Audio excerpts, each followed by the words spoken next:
saying bonjour, birthday to all my friends and to our new friends. Hello and welcome back to my channel. My name is Louise, aka Auntie Lou. Welcome, welcome, welcome. If you're a new friend, hello, welcome, bonjour, bienvenue. Moya in tree it is saying. So yes, we are speaking tree because Auntie Lou is back from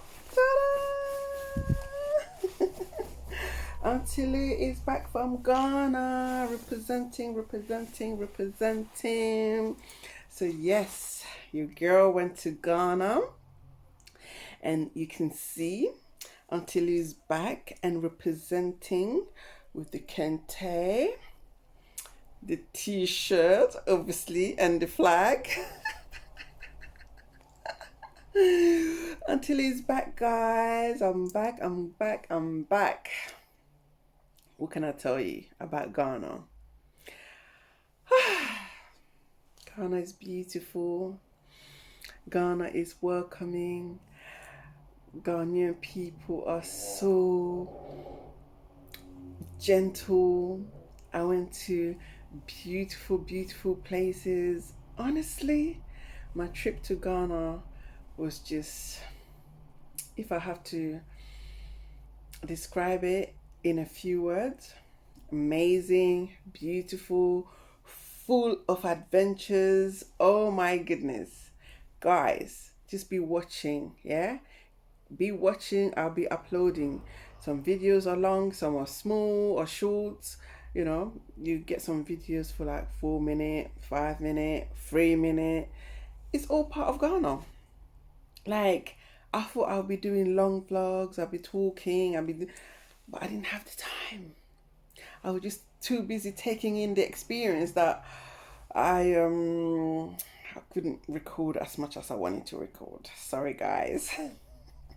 I'm really sorry, okay? I'm so sorry. But yeah, oh my goodness. Where do I start? Okay. So first of all, going to Ghana, I used a new airline. First time to use BA. So that's British Airline. And first time ever for me to use BA. And our trip was supposed to have been for 6 hours. Yeah. 6 hours, 20 minutes, or 6 hours and a half. Something like that. But going to the airport was fine. I got there on time. I arrived at the terminal that I was supposed to arrive at. I got there. On my ticket it says platform terminal 3. Platform 3.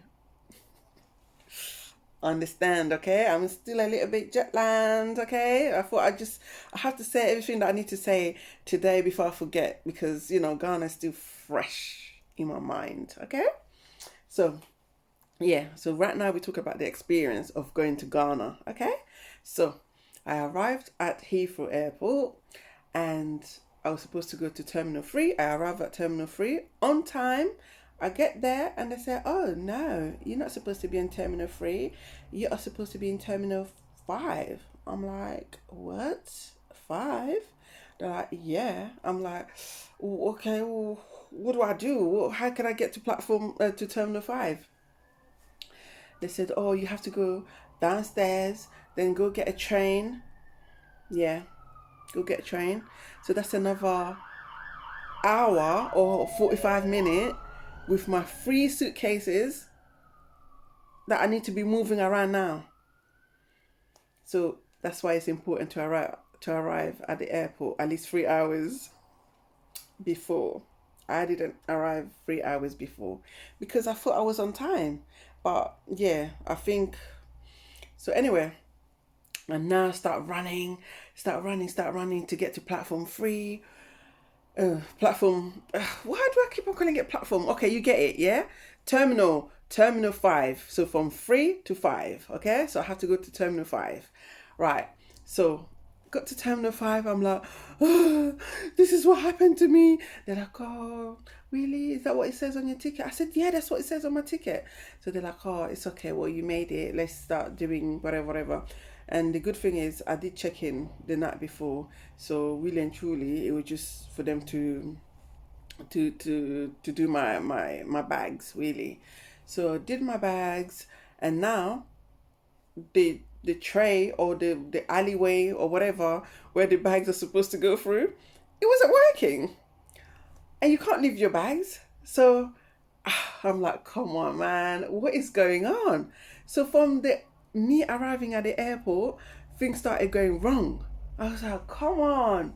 But I was still determined to go to Ghana and stay positive and really excited. And yeah, so anyway, finally was moved to another whatever alleyway where my suitcase can go through. Alleyway. So suitcase eventually went through. Then now I'm starting to run, start looking for my gates, because it was literally like you haven't got time to do anything. You can't shop, you can't do anything. But by this time now it's 12 something, and my flight is gonna be leaving at 12:45, and we're already 12 something, and I'm just finishing my checking in.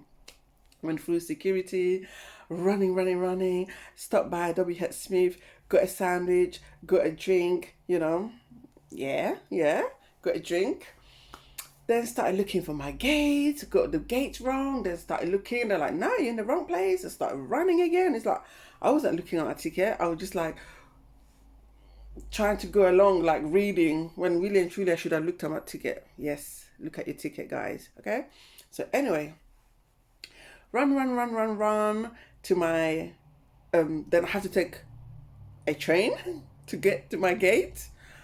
Whew, yeah, honestly, I know Heathrow is a very, very big airport, but on the day that I was going to Ghana, that's when I realized how big it is, because obviously I got lost. I was like, from one point to another. I was like, guys, I can't remember. Like, I didn't realize this airport was this big. But anyway, all that to say, oh my gosh, this could be a video on its own, like just my whole experience of traveling. This video might have to be part 1 and part 2, part 3, because if like, yeah, I could talk.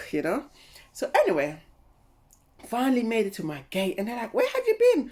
And I'm like, all sweaty and hot. I'm like, well, I could tell you where I have been, but I have to get like my, they're like, yeah. So anyway, they give me a lady who was there, like, oh, let's go. And I'm like running, and this lady's taking her time, like, oh, well, you're already here, so there's no point stressing, we're gonna get there. I'm like, okay. So finally I make it on the plane. And then they're like, oh, welcome. Well, yeah, you're really late. I'm like, I'm so sorry. Like, I can explain, but, let's just go, please. I go and I sit down. Find my seat. I sit down. Then, 10 minutes later, we're still sitting down. Half an hour later, we are still sitting down. Then, the announcement came. Ladies and gentlemen, we are so sorry for the delay. I'm like, what? I was running, rushing. I almost didn't buy anything to eat because I didn't want to miss my flight, only for me to come and sit down on the plane, and I had to wait for, at that point, half an hour. Anyway, I'm like, okay, by this time, I'm now all calm. All the sweat is gone, all the nervousness is gone, because I'm like, I'm sitting down now, so whatever happened, I'm going to Ghana. So, an hour came. We are still at Heathrow. But now, everybody's talking. People are complaining, babies are crying, like people walking up and down. They keep on bringing announcement. We are so sorry. There's, one reason or the other of why we're not moving. Okay. 2 hours later, we are still sitting on the plane. BA. As a first timer using your plane, using your services, I have to say by that time I was not very impressed. No, I was not impressed at all. I was like, come on, man. Like, let's go already. Like, I'm just too excited to be sitting in one place for 2 hours. To cut the story short, 3 hours and a half later, that's when we decided to leave England.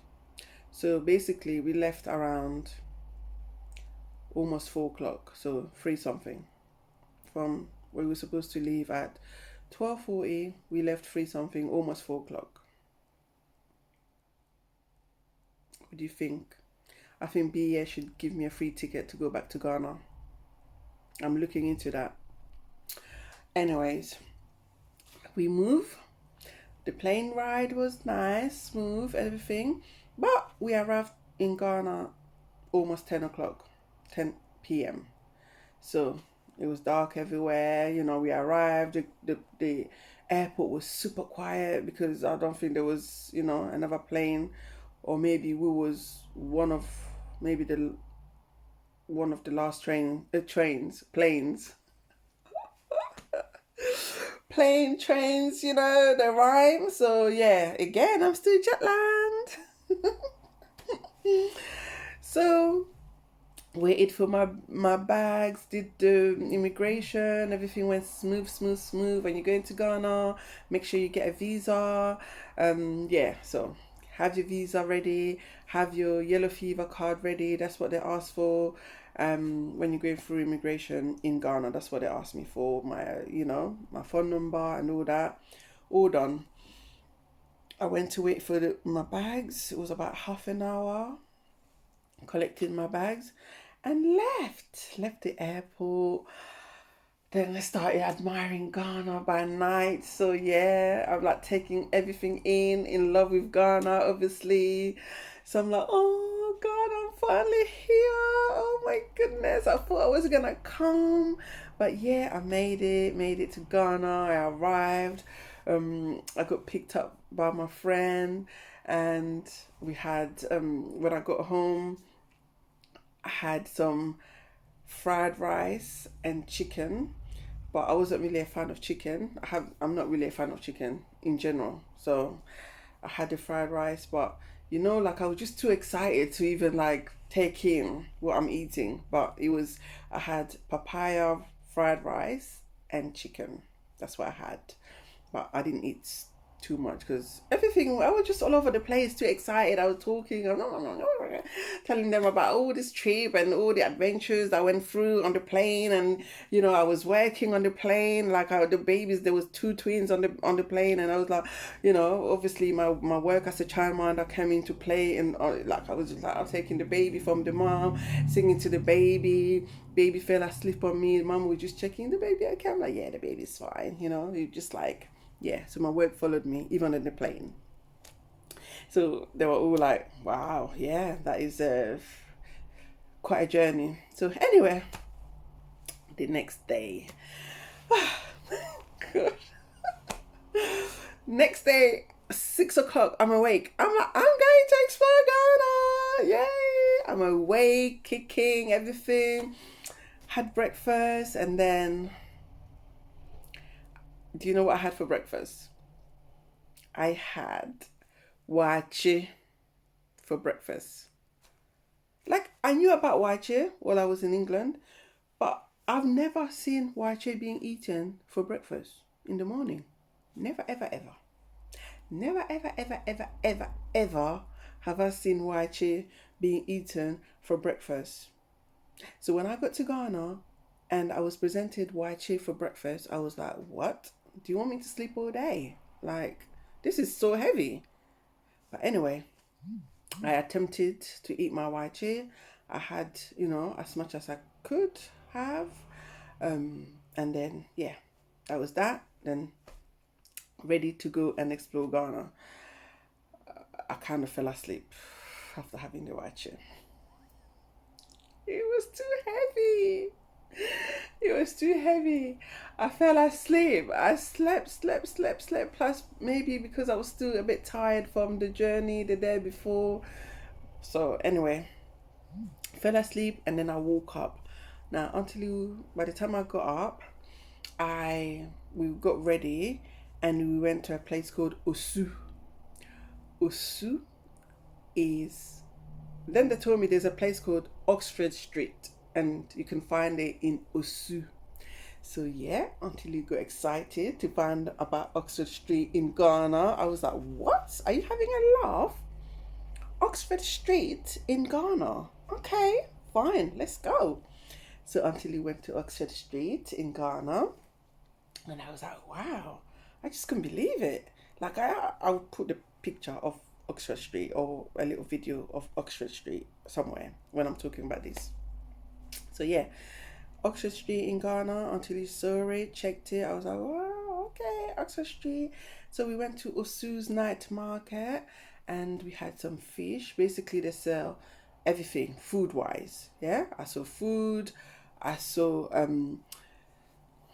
things like the dresses, bracelets, everything to do with tourism and stuff like that. And then also food you can find in Osu. Yes. So I had some fish. In Osu. Yeah, I couldn't eat the wache in the night. Couldn't eat wache again. So I had some fish and some salad for when I was in the Osu market. So yeah, so that was very an eventful. Sorry guys, I just dropped my money. Sorry. Right. So when money, talking about money, do you wanna see something? I was gonna show you. And also when I was in Osu, my first time to try kelewele. I hope I am pronouncing that still good because I had at kelewele. It was so nice. So kelewele is plantain, ripe plantain, chopped very, very small like that. And then they fry it with some kind of seasoning. It's like it had some little bit of chili, something like maybe kebab powder or something. They seasoned it with something, fried it, and they will serve it to you with some peanuts, and they call it granat. So they will serve it to you with some peanut, and you're supposed to eat it together, and you get all the flavors in. That kelewele was so nice. That was one of the street food that I really, really enjoyed in Ghana is kelewele. It was really, really nice. And unfortunately, I didn't take a picture of my kelewele. I would have shown you kelewele. Maybe I will get a picture. I will find a picture of kelewele and I will put it up there somewhere for you to see kelewele. So anyway, talking about money, I wanted to show you what Ghana use. So Ghana use, the currency that they use in Ghana is called cedi.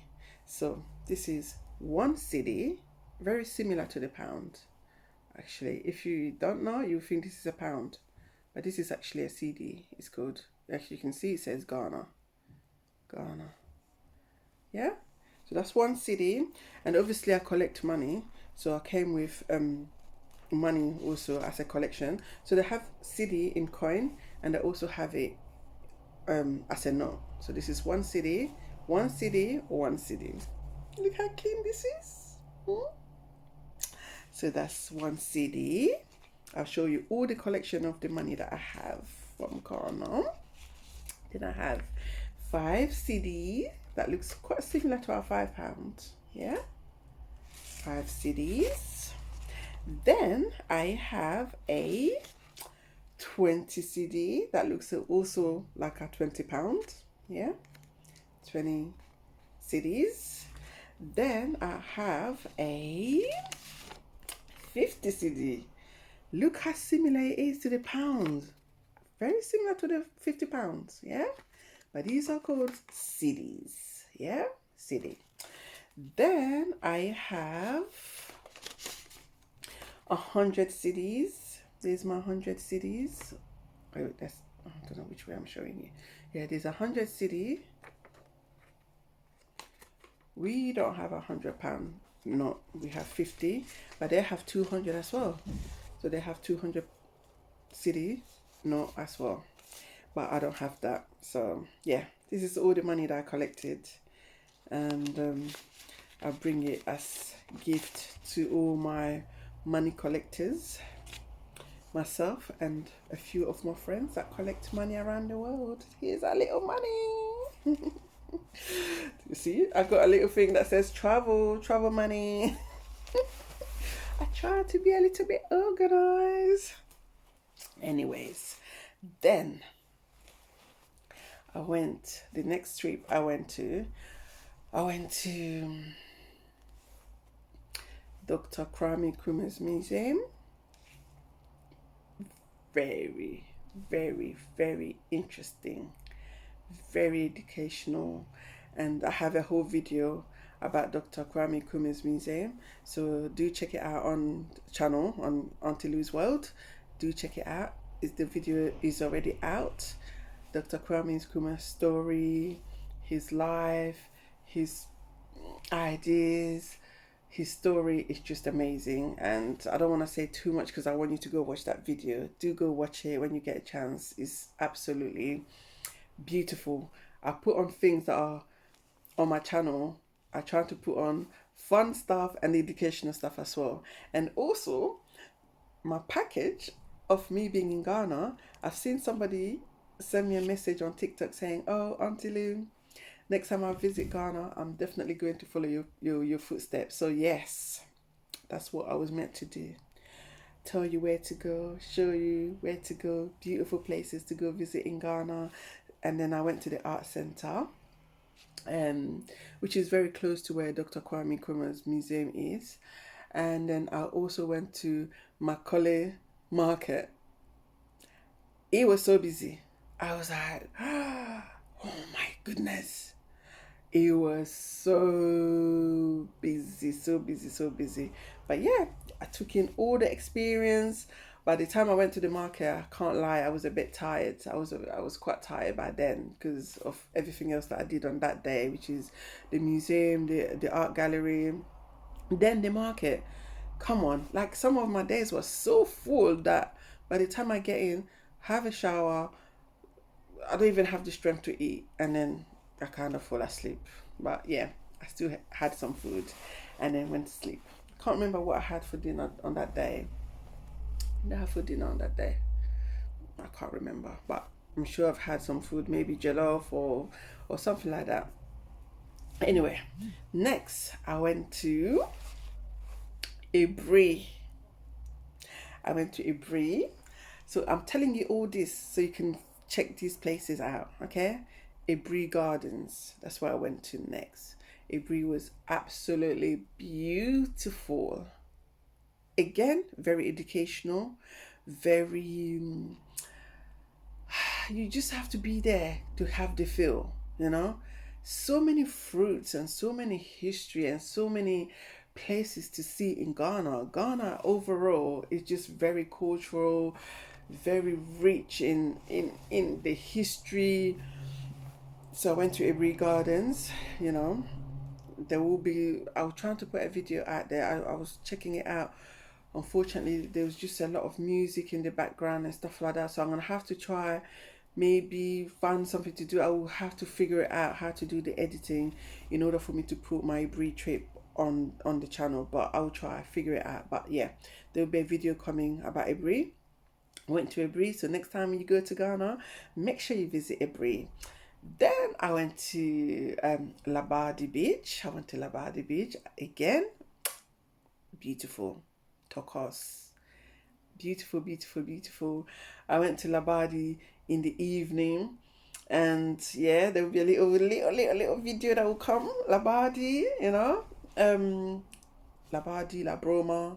They're all next to each other. So that whole area is called Labadi. Yes. Where the sea is. This is in Accra, yeah? That's in Accra. Very beautiful. Then where did I go? Oh, this I'm trying to make my thing to Ghana. Oh, and another thing that I have to say about Ghanaian people. They are very polite. I'm not saying everyone is polite, but in general, they're very polite, and they like to give and receive with your right hand, not your left hand. So if you're in Ghana and you're greeting somebody, make sure you wave with your right hand, because a few times I went like that, and then they were like, no, don't use your hand, don't use your left hand. And it's something that obviously if you don't know, you don't know, but culturally for them it's rude. Yeah, so I've learned something and I come to share with you. When you're in Ghana, make sure you use your right hand to say hello, to wave, to receive, to take something. Always use your right hand. Okay? I'm giving you a high five. Get that? Yes. So when you're waving, I know sometimes depending on where you're sitting now, and I know you probably won't do it on purpose. Like me, I wasn't doing it on purpose, but a few times I was like, oh, oh, oh, I'm like, oh, yeah, this one high. Sorry. So yeah, that's something that I learned in Ghana.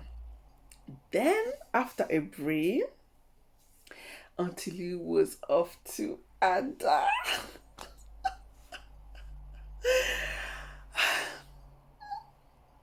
Ada is like my favorite place. Ada, I love Ada. Ada is so beautiful. I had a boat trip in Ada. I had some grilled tilapia. I went to the Crocodile Island. Oh.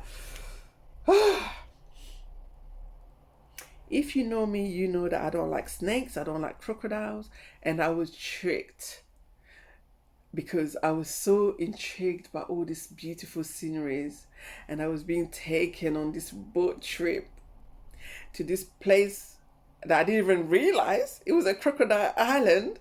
And I'm sure even in the video you hear me saying, why does it say crocodile? Is there a crocodile in here?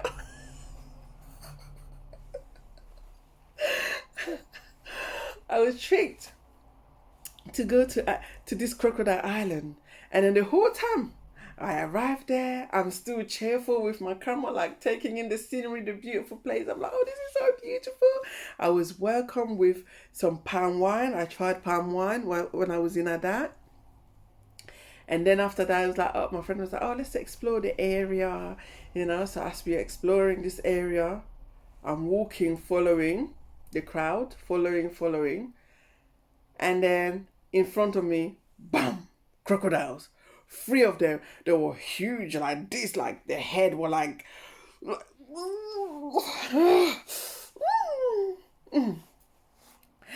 Talking about it's giving me the shivers. I don't want to talk about crocodiles, okay? But yeah, I saw the crocodile and I screamed and I ran away, and I thought that would be it. I thought that would be the end of me and crocodile, and Then I was tricked again, still exploring this island, into a huge, massive snakes. Snakes. I was like, I'm not coming anywhere near that place. Oh, yeah. I had a meltdown. Honestly, my friend, you know who you are.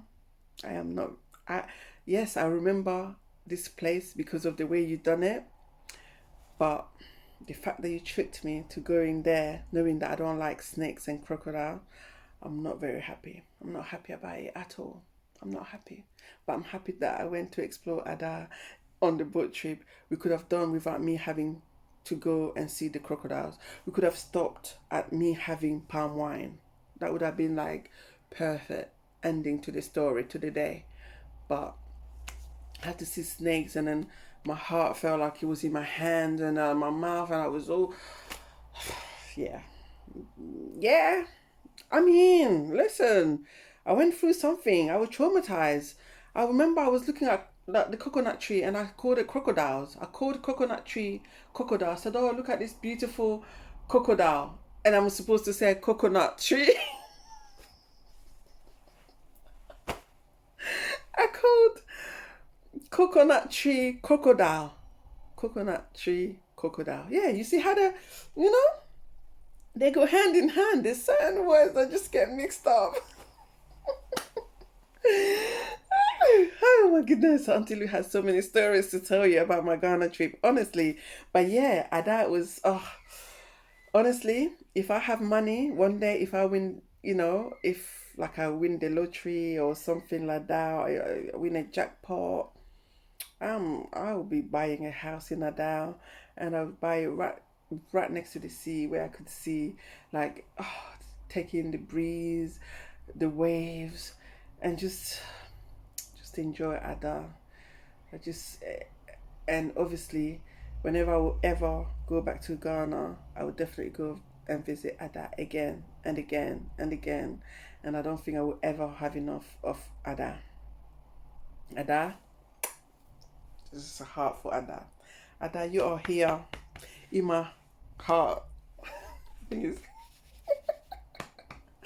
Ada, Ada, you are here in my heart. I love you. I love Ada and everyone who lives in Ada. You guys have a beautiful place. You have a beautiful, beautiful, beautiful place. Take care of Ada until you come back again to visit Ada. Okay? Then, after Ada, until you went to Volta region. I went to Volta region. You see all these places I've been to. Oh my gosh.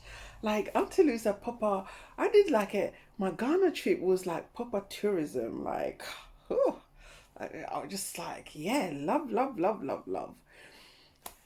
I went to the highest mountain in Ghana, in the Volta region. And I went to do my canopy walk. Hey, honestly, I was so excited that I kind of was just going. I'm like, yeah, please. We arrived a little bit late. So I was like, yeah, I want to do it. So we went. Going down to do the walk. The steps, they said it's 259 steps. You hear it and you think it's small, right? But it is not. Like the gap between the steps are like this big. I don't know if you can see all of it, but that big. It was so huge. It was absolutely big gap between the steps. So by the time you get to the walk where you need to do the canopy walk on this to see the waterfall, my legs were shaking. Oh my God. My legs are shaking. Oh, my legs are shaking. I can't feel my legs. And then at the same time, trying to take in this beautiful scenery. Oh, honestly, what an experience. I sweated so much. I sweated. I was like out of breath. I was like, oh my goodness. I was high. I was like thinking, if I fall, this bridge is it didn't look very safe, but it is safe. It's solid. But it's just the whole scenery, the whole atmosphere of this place. You just feel like, oh my goodness, like, oh, I'm gonna fall down. Oh my goodness, I can't believe I'm doing this. I'm doing it. I have to do it. I want my kids to do it. I want all my friends to do it. It's one in a lifetime experience. You ask me if I will ever do that again? Absolutely no. No.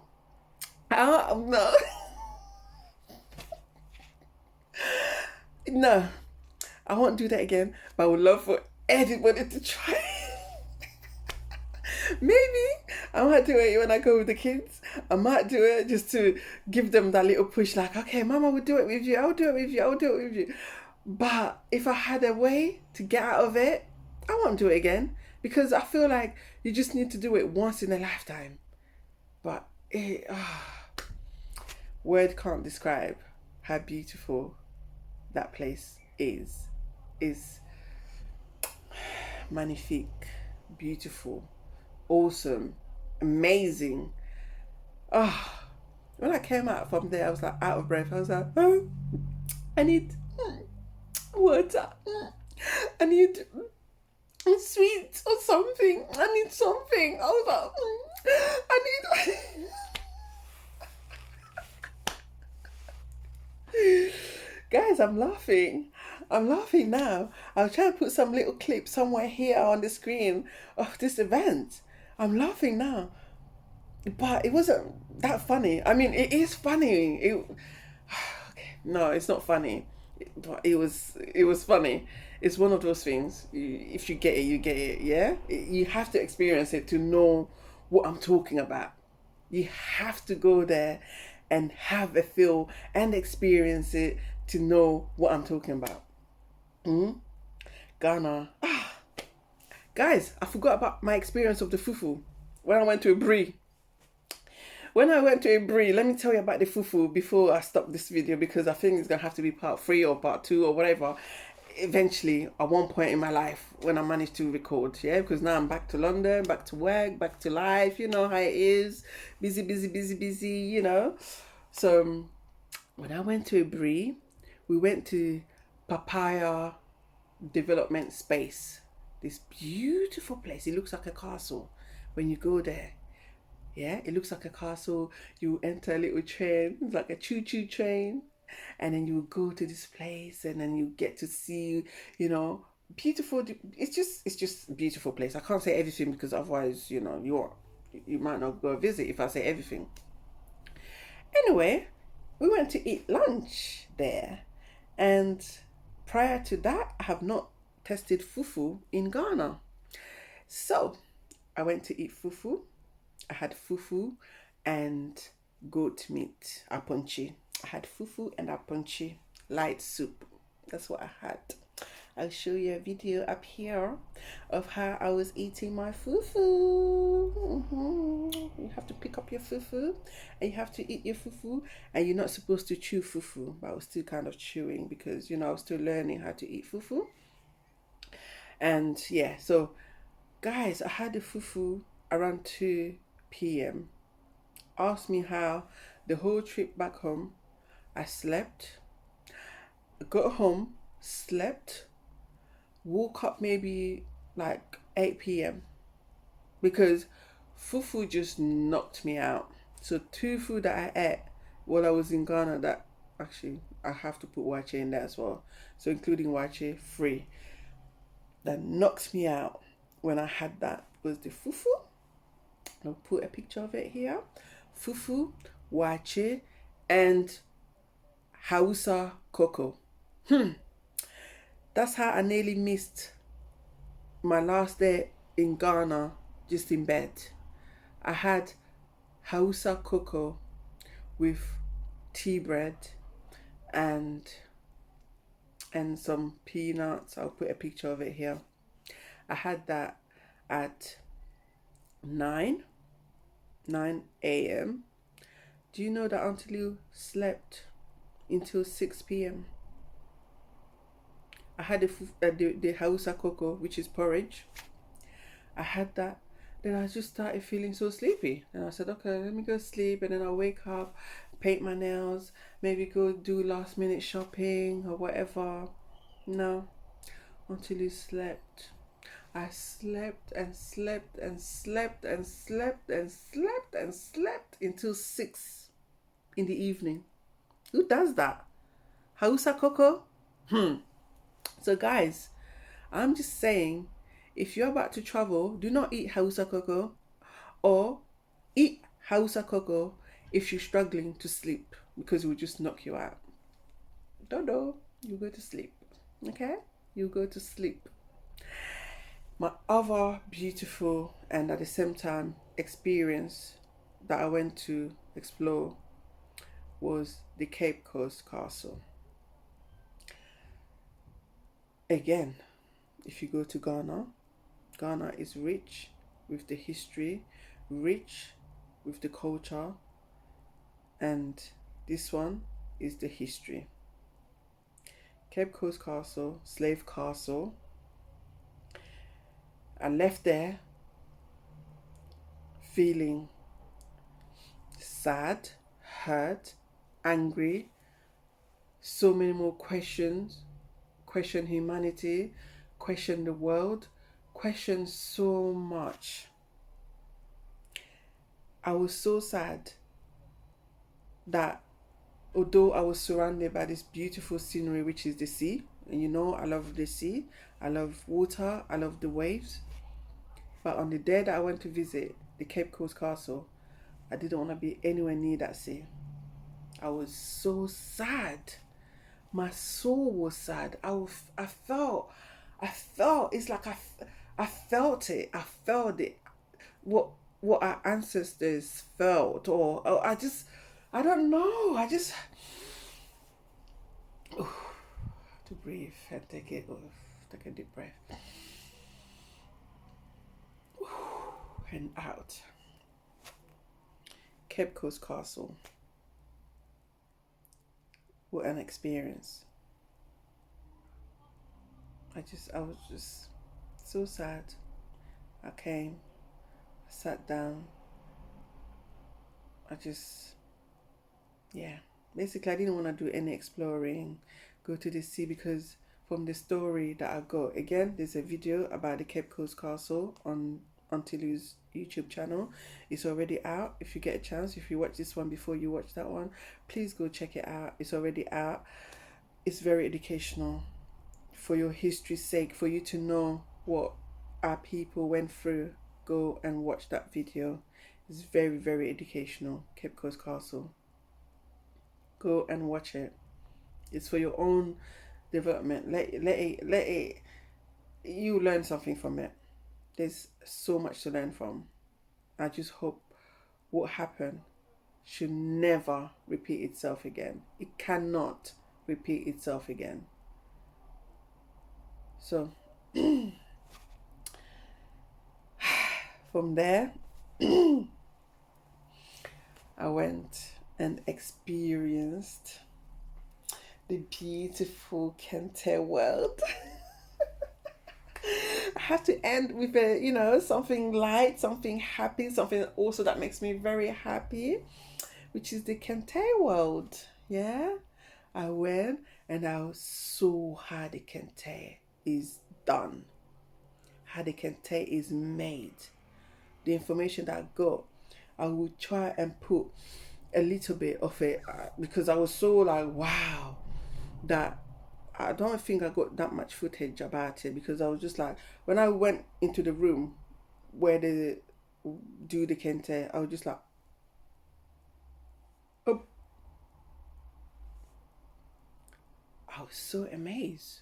It was so beautiful, so wow, so turquoise. I was like, wow, c'est joli, c'est magnifique, c'est beautiful. Ah, c'était trop beau, joli, belle. Oh là là là là, Kitoko. C'est ça qui vraiment Kitoko. Oh my goodness. It takes so long to make one kente. Actually, so there's different type. Yeah, I think I'll put that video out there. It's very short, but I'll put it. Eventually, I'm gonna upload that video where somebody's explaining how long it takes to make a kente. Yeah, but from on top of my head, if I remember it correctly, there's different type of kente. There's some that can take 6 days to make. There's some that can take 6 months, up to 6 months to make. And the one that can take up to 6 months, they are for like the chiefs and the Ohima and the Ohimas and yeah. And the Ohima, the Ohini, they are kings and princesses and chiefs and all those royal people. They make the kente for them, and it takes up to 6 months to make one kente. And so you can imagine how expensive it is. So the real kente cost a lot of money. Yeah? So respect me. Because Auntie Lou came back with a real kente. Okay?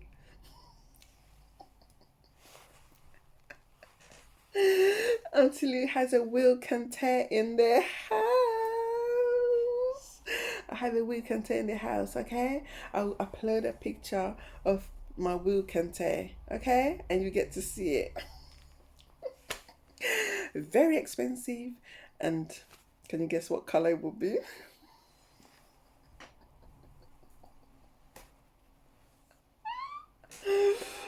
Everybody have had enough of me and my bright colors. So I'll give you a few minutes to think of what color it will be. Okay? What do you think it is?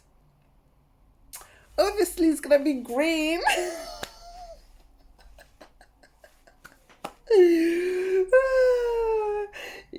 I mean, if it wasn't green, you guys would be like, "Well, what's wrong with you? What happened? What happened? Did you fall down and then green went out of your system?" So yes, I'll put a picture of my green Gante. All in all, my trip to Ghana was absolutely amazing.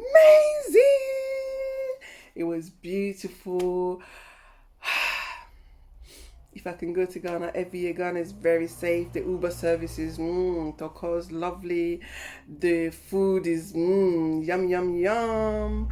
The people, lovely, lovely, lovely. And guys, damn, the Ghanaian ladies, ooh, they are very developed. They have things in the right places. The beads, I got beads from Ghana. So yeah, guys, if you wanna see Ghanaian ladies, if you wanna see some hidden treasure about Ghana, one of the hidden treasure is the ladies. They have it. I thought I had it, but they have it. They have it. When I mean they have it, you can't even hate. You can't hate. The Ghanaian ladies, they have the backside, they have the front. Honestly, it's very beautiful. If me, a lady, can see a sister and say, "Sister, you are beautiful," so how much more the guys? Hmm? And I also when I went to the market, I got a chance to have an experience where I was selling my water. I was, in the market selling. I'll try and put a little video maybe here somewhere when I was selling. Yeah, I was selling my water. The market ladies, they loved me. And I love them too. They loved me, and they were not impressed with the person who sold me this t-shirt. They're like, he ripped you off. Oh, no, no, no, no, no, no, no, no, no, no. You should have given me the money. I'll go buy it for you for cheaper. I said, oh, it's okay. I mean, out of the whole time I was in Ghana, I got ripped off maybe that one time by the guy who sold me this one t-shirt. It's okay. It's okay. It's okay. Is really not the end of the world. But they were not having it. They were like, I'm like, no, it's okay. They're like, no, no, no, no, no, no, no, Debbie, no, no, no, no, no, Debbie. Debbie means no, no, no, no, no, no. Me pacho. These are words that I've learned in Ghana, in Tree. I learned it is saying, which is hey, hello, which I've been saying that already. I already knew that. It is saying a year, which is a year is like I'm fine. Hutusain, Boko, Medase means thank you. Mipacho means please. Mipacho a year. Mipacho. Guys, I love Ghana. And Ghana, until the next time, guys, please subscribe to the channel. Let's take this channel serious, man. Come on. I'm gonna take the channel serious. This year I will invest a bit more in this channel. I will be posting a bit more often. Let's finally get to that 1,000 subscribers and however many hours watch time. Like, let's get to it now, okay? Like, I'm gonna take this YouTube channel serious, okay? So please subscribe. Please do subscribe and share and comment, and yeah, let's get the numbers up, okay? Let's get the numbers up into the 1,000 subscribers and many, many more. And yeah, I think I deserve to be paid from YouTube now. Come on, I'm bringing you really good information, really good content. I'm going to become a content creator from now on until you the content creator. Okay, I'll be doing vloggy. Hello guys, welcome to my channel. Anyways, let me just end this here and say my trip to Ghana was very fruitful in my personal life, in my traveling life, all round in general. It was, thank you Ghana for a beautiful experience. Thank you to my friends, thank you to everybody who contributed into Untilu having a fantastic time in Ghana. Midase, thank you so much. And my feel you guys, my feel, am I supposed, my feel, yeah, my feel, I think it's, yeah, it's something to do with love. It's neither I love you or I miss you, one of them. Anyways guys, I have to end this video here. So until the next time, don't forget to subscribe, like and share, and until the next time, I see ya. Bye bye.